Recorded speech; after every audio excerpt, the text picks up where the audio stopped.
Southern Maine is a new hotspot for people to move to, so there's obviously been a lot of land development, different housing developments that have gone in. So what is the controversy with all of this? Are they a good thing? Are they a bad thing? A lot of people seem to have pretty strong opinions on it, so let's get into it. By the way, my name's Margaret. My dad, Michael, and I make videos to educate you about living in the Southern Maine area. If you have any questions, feel free to reach out. All of our information is down below, as well as some free downloadable resources for you to use as well. All right, so what are some of the pros and cons of the different housing developments that are going in the area? They're popping up all over the place, whether they're, 5 homes or up to a couple of hundred homes. So obviously there's a pretty big variation in what's happening here, but what are some of the pros? The biggest pro is that we need more housing, especially in this area of the state. We have a lot of people moving here, especially from Massachusetts and New York. We have a lot of first-time home buyers who are looking for places, and we just are having a hard time finding and creating things that are affordable for people to live in nowadays. So different housing developments are obviously different. Some are more affordable than others. Some of them have a focus on affordable housing or workforce housing, which is great for people who live and work in the area, for first-time home buyers. There's different scenarios. Some of them are a little bit more expensive, a little bit more upscale, they're spread out a little bit more, and everybody has a different opinion on, oh well, it's ugly when you pack them in, or they don't like the cookie cutter thing. But the fact of the matter is, there's a lot of people who desperately need housing, who are having a hard time finding affordable housing, and these less expensive housing developments could be a great option for them. Now, what are some of the downsides to this? Because there's obviously some there too. Downsides for some people is the deforestation of it all. It's the impact on the environment. I think for the neighbors, the abutters of the property, it's probably the fact that there's a lot less privacy on their property now.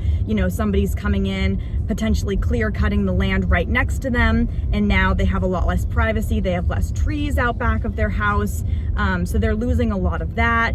Some people, it's, for people who don't necessarily live right next door, or they visit the area seasonally, it might be the traffic for the town. So for example, we're in Wells right now, and in Wells in general, we have a bit of a traffic problem. So adding a lot more housing, that can have its pros and cons on the town. If you're adding a ton more housing, what is that going to do to all of the traffic? Well, it's only going to increase it, so there's always that as well. Some people are against housing developments altogether and think things should be gone about a different way.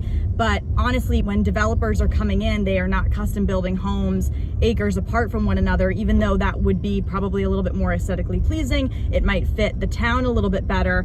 It's not cost effective. That's how they're able to make these homes so cheap for people, is they're making them cookie cutter. They're putting in as many as they can, and so they're making them more affordable for people. So regardless if you like these different developments or these different condo associations, aside from the aesthetics of it maybe not necessarily matching what the rest of the town looks like or what the area looks like, I think what it really comes down to is just the environmental impact, the loss of privacy, and traffic issues with the towns. I think too, a big issue for people is they just don't like so many people moving to different areas at once. I know in Southern Maine in general, we've had a lot of people move here in the past couple of years, and some people don't mind it, some people really dislike it. So like I said, everybody's got an opinion on this one. For one reason or another, you might not mind it because it's helping out people with housing. You might dislike it because of the loss of privacy, the additional traffic, all of these people making your grocery stores and your local shops a little bit busier. So that is really where the big controversy sets in, what people have issues with. For some people, the additional traffic's not that bad. If they do live here seasonally, seasonal people who live here also know that the traffic is pretty bad, and they're choosing to have a vacation home here anyways. Different people have different views on this, and so it has certainly become a bit of a hot topic here, not just in Wells, but in general across Southern Maine, along the coast. really a lot of different places with lots of land development. These developments are definitely something that can positively impact the town. They're also something that can negatively impact the neighbors and the amount of people in the town. Can the roads and the infrastructure of the town itself really hold up to this many people? Obviously, towns are taking this into account when they're approving developments like this, but it's definitely something that people question and why people have such strong opinions about this issue. So what do you think? Are housing developments a good idea or a bad idea? Are they great in moderation? Are they for certain towns and not others? I want to know what you guys think down in the comments below. Everybody seems to have an opinion on this one. It's definitely a little bit controversial, so let's talk about it. And again, my name is Margaret. If you have any questions, give us a call, shoot us a text, send us an email. All of our information is down below, as well as those free downloadable resources for you to use as well.